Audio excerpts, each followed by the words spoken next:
Good morning. As we have yesterday completed our Kirchhoff's law, there are two types of Kirchhoff's law. One is KCL, means Kirchhoff's current law, or we can say junction law. Okay, that was your Kirchhoff's first law. And the second one is your Kirchhoff's second law, Kirchhoff's voltage law, Kirchhoff's junction law, or we can say it KVL. Okay, and in both the terms, we have explained both the rules, both the laws with the help of one example, and even one example, one question I have just given you yesterday for solving it out. I hope you all have completed and solved that question. Now, on the basis of that KVL, today we will start the next topic, the new topic of this chapter, electric circuit, and today we are having our second lecture of this chapter number 6. Okay, electric circuit. Now the next topic is Wheatstone bridge. What was the name? Wheatstone bridge. So what is the Wheatstone bridge and how it was be applicable, and how we are just using the KVL or KCL rule in the Wheatstone bridge. Okay, so first of all we have discussed about what is Wheatstone bridge, its principle, 4 resistances, 1 cell and 1 galvanometer to make a special type of a circuit is known as Wheatstone bridge. Okay, for making a special type of a circuit of a Wheatstone bridge, what we have to connect in the circuit? 4 resistances, 1 cell and 1 galvanometer. Okay, and this circuit is used to determine the value of unknown resistance. This thing is important, that this circuit, the Wheatstone bridge, is used to determine the value of unknown resistance. Means the 4 resistance which we have connected in this circuit, from them 3 are your known resistance and 1 is your unknown resistance. Now here the circuit diagram of Wheatstone bridge. So in this circuit diagram, what was there? First of all, 2 resistances P and Q. P and Q are connected in series, and the remaining 2 resistances R and S are also connected in a series. These 2 resistances, these 2 series combinations, which one? PQ and RS are in parallel combination. Okay, P and Q are in series combination, R and S are in series combination, and both these 2 series combination are connected in parallel. Okay, in this way a quadrilateral arrangement is formed between A and C. Okay, a quadrilateral arrangement is formed between A and C. A cell of EMF E is connected between these terminals A and C along with a key K1. Okay, one key is connected between these 2 terminals and along with the cell of EMF E. Okay, whereas a galvanometer is connected between, there is one galvanometer, it is connected between point terminals B and D along with one another key, that is K2. Okay, here this G denotes the galvanometer. A galvanometer is a device which is used to measure the deflection or direction of a flow of current in a circuit. Okay, so a galvanometer is connected between the terminals of B and D along with a key K2. Okay, keys K1 and K2 are used to allow the current in the circuit. Okay, these 2 keys are used here to allow to pass the electric current in this circuit. Clear? Resistance are P and Q. Okay, here 2 resistance arms are there, P and Q. So The resistance arms P and Q are called the ratio arms. What they called? Ratio arms. And arm AD. Arm AD is your non-resistance, capital R. Okay. P and Q are your ratio arm, and AD contains a resistance R. This resistance is your non-resistance. The arm CD, in which unknown resistance S is connected. Okay, arm CD have an unknown resistance S is connected. Okay, the arm AC, in which a cell is connected, so it's also known as a cell arm. AC, a cell is connected, so it is termed as a cell arm. Okay, arm BD, in which a galvanometer is connected, is called a galvanometer arm. Clear? Okay, again I am explaining beta. Just understand the construction first clearly, then only you are able to understand its working. Okay, so here we have connected 4 resistances. Okay, P and Q are in your series combination, R and S also in a series combination. These 2 series combinations are connected in a parallel. Okay, terminal A and C is connected with a cell of EMF E along with the key K1. B and D is connected with the galvanometer along with the key K2. K1 and K2 are used in this circuit to allow the flow of current. Clear? Okay. Now P and Q are termed as your ratio arms. Okay. AD have a resistance R, which is your known resistance. D and C has an unknown resistance S, so it is known as unknown resistance arm. Clear? Between terminal A and C, a cell of EMF E is connected, so this arm is termed as cell arm. Between terminal B and D, a galvanometer is connected, so this is known as galvanometer arm. Okay, I hope you understand it. So here's the theory. I'm just first read out the theory. The same theory is there, okay, about the construction only. In this circuit, 2 resistors P and Q are connected in series, and the remaining 2 resistances R and S are also connected in series. These 2 series combinations are connected in parallel. In this way, a quadrilateral arrangement is formed between A and C. A cell of EMF E is connected between these terminals along with a key K1, whereas a galvanometer is connected between the terminals B and D along with key K2. Keys K1 and K2 are used to allow current in the circuit. Resistance arms P and Q are called ratio arms. Which? Ratio arms. And the arm AD, in which the known resistance R is connected, is known as resistance arm. Okay. The arm CD, in which unknown resistance is connected, is known as unknown resistance arm. Arm CD, in which a cell is connected. Okay. Arm CD, not in arm CD, arm AC, in which cell is connected, called a cell arm.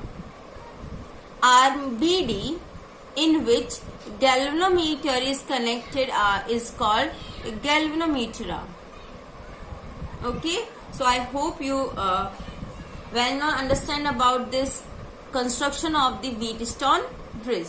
It have a quadrilateral arrangement of the 4 resistances, 1 galvanometer along with cell, 1 cell and 2 keys. Okay.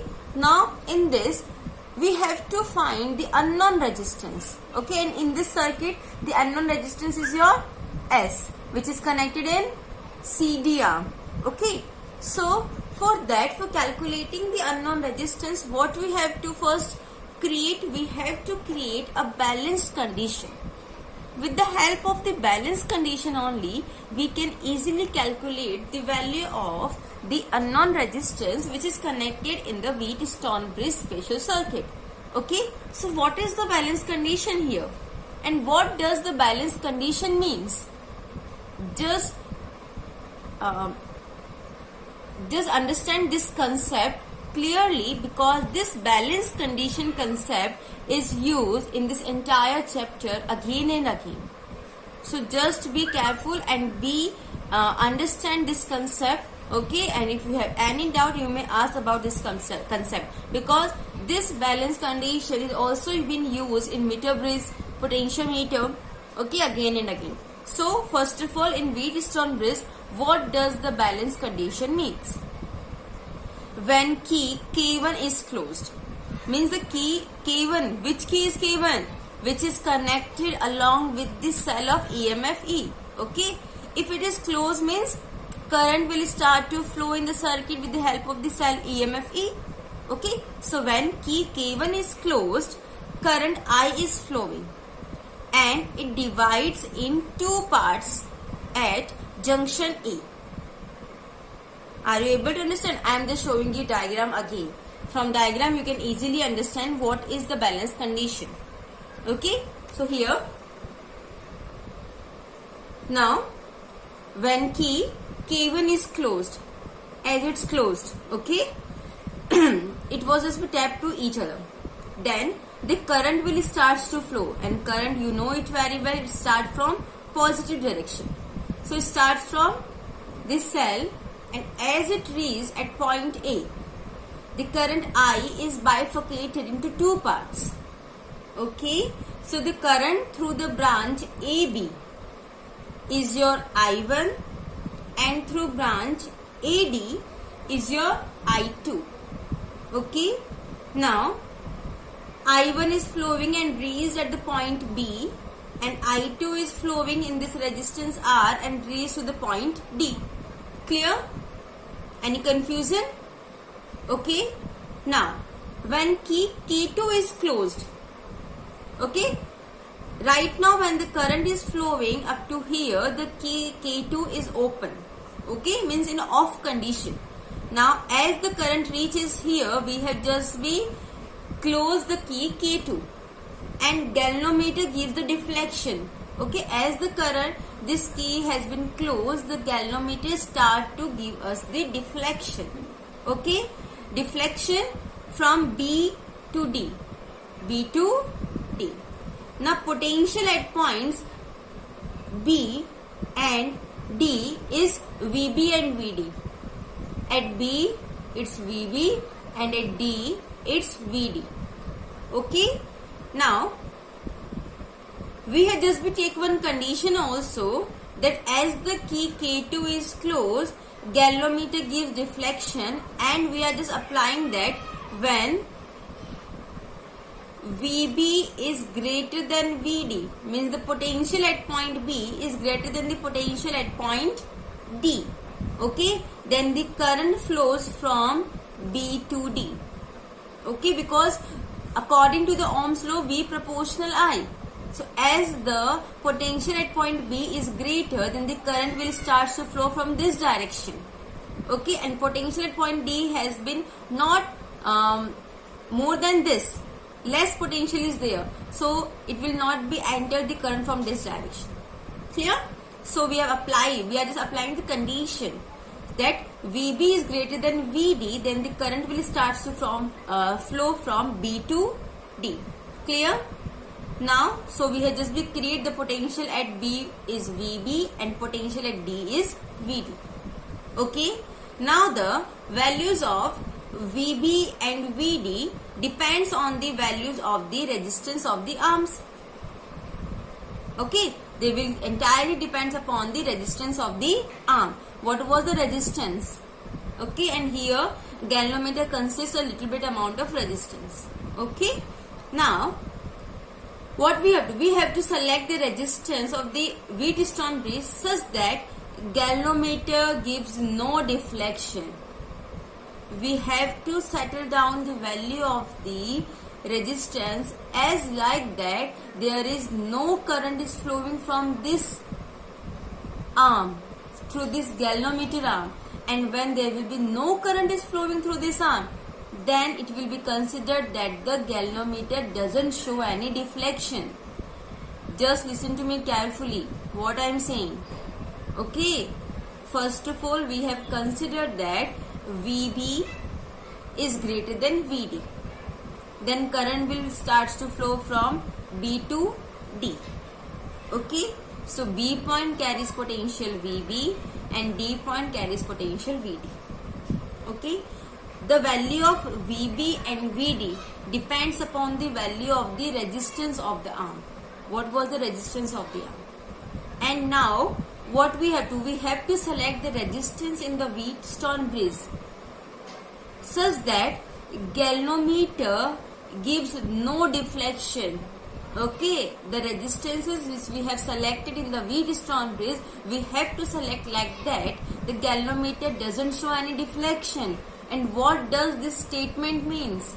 It means that if galvanometer doesn't show any deflection, means the current is not flowing through this arm. Get it? And when the current is not be flowing through this arm, this condition is called your balanced condition.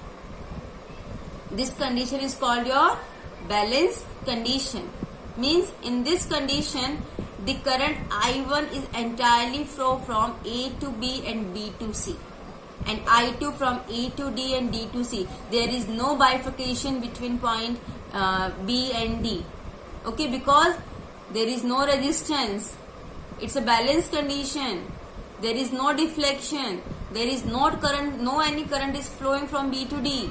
The current is just simply go from this direction and get away from this direction, because P and Q are in your series combination. And I've just been reminding you, in series combination the value of current will be same.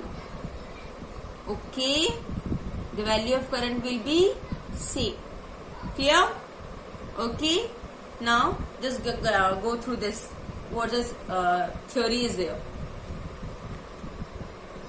That when key K1 is closed, current I is flowing and it divides it into two parts at junction A.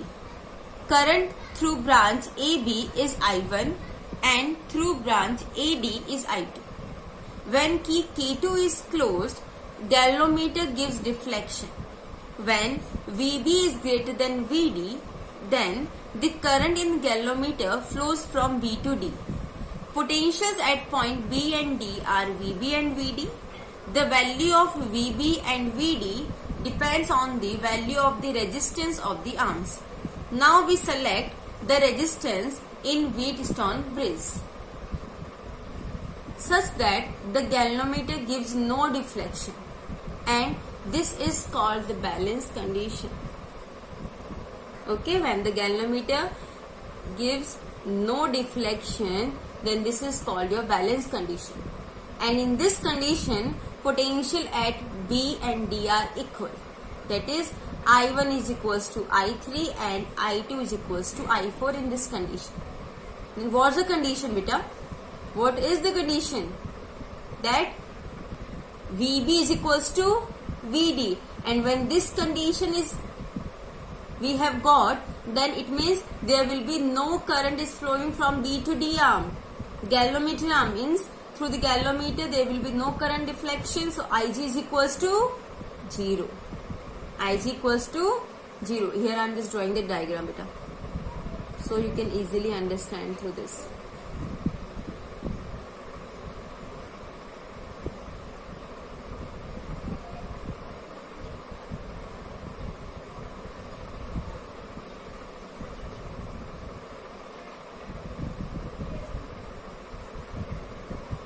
Okay, so this is your A, B, C and D. Galvanometer G, P, Q, R, S. Suppose here a cell is connected and this is your key K2. Okay, now as the current starts to flow from this direction I, as the current reaches to point A, it's bifurcated into two parts, I1 and I2. Okay, now as they reaches from B and D, then we have just be considered the potential at B is greater than potential at D. Means current will start to flow from this way. Okay, so the current flowing through the galvanometer is your Ig.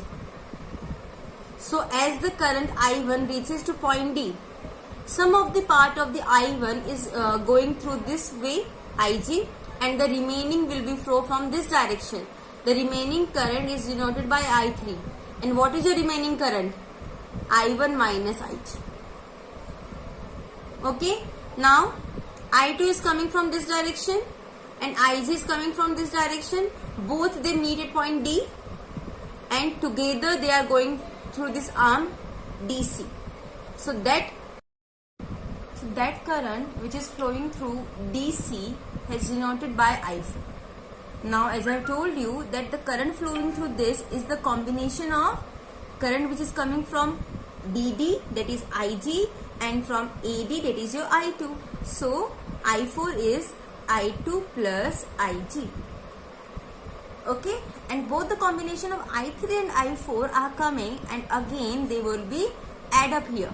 When they are add up, then Ig plus and minus Ig has been cancelled out and the remaining portion is your I1 plus I2, and I1 plus I2 is the current I only. Okay, so the current will be flow from C to the terminal of the cell is I only. Clear?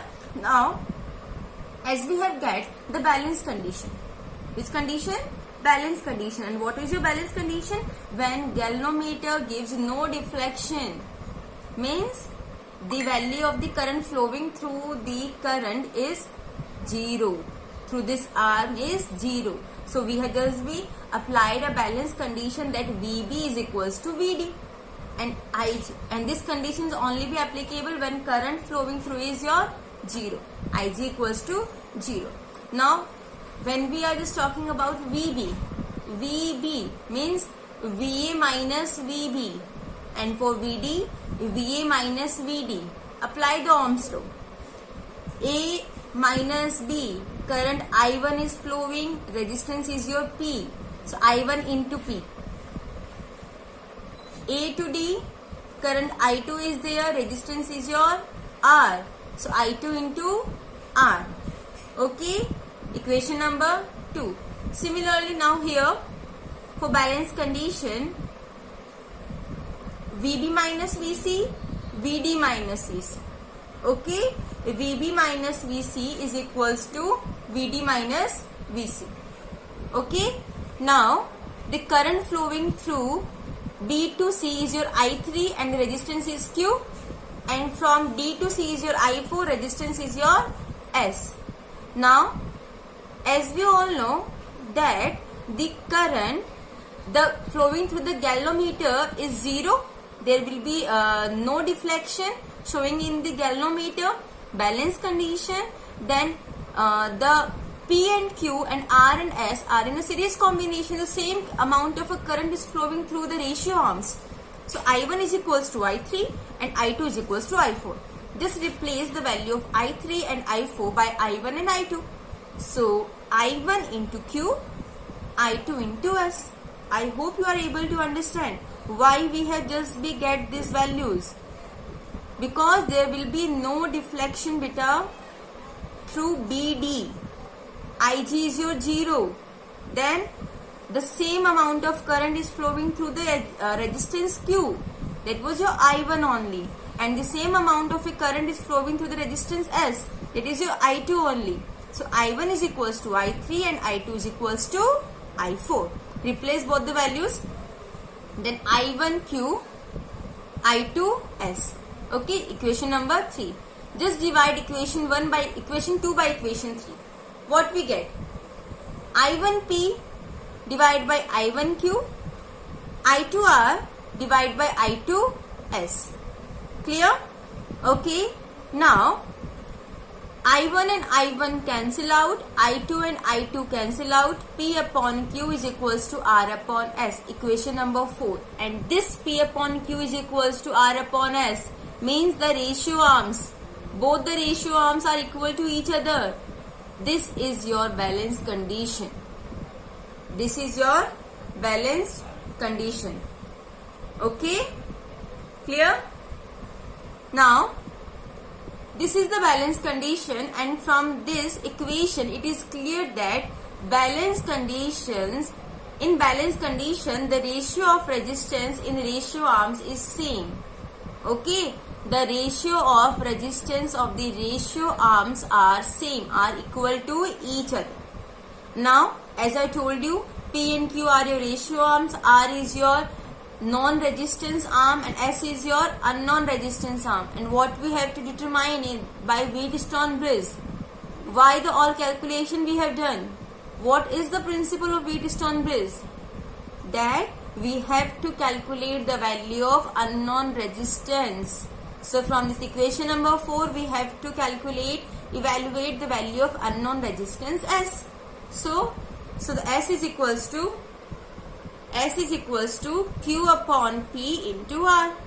Okay, so here S is your unknown resistance, Q, P, R, all the three resistances are your known resistance, equation number 5. Okay, and this is the process how we can easily calculate the value of unknown resistance with a method of Wheatstone bridge. This is the one of the method of the Wheatstone bridge, by applying the unknown condition and just take the potential at point B and D equal. Now one more method is there through which we can also solve the Wheatstone bridge equation, calculate the value of unknown resistance, and that method is your KVL, Kirchhoff's law, Kirchhoff's voltage law. Okay. Now, as I just told you that there is another way how we can solve the Wheatstone bridge through by using Kirchhoff's law, Kirchhoff's voltage law, and that I'm just giving you the homework. Okay, this is our next topic also. First you will try how we can solve the value of unknown resistance or in Wheatstone bridge by using the Kirchhoff's voltage law. I am just giving this the homework. Calculate the value of unknown resistance in Wheatstone bridge by using the Kirchhoff's voltage law. And the diagram is like this.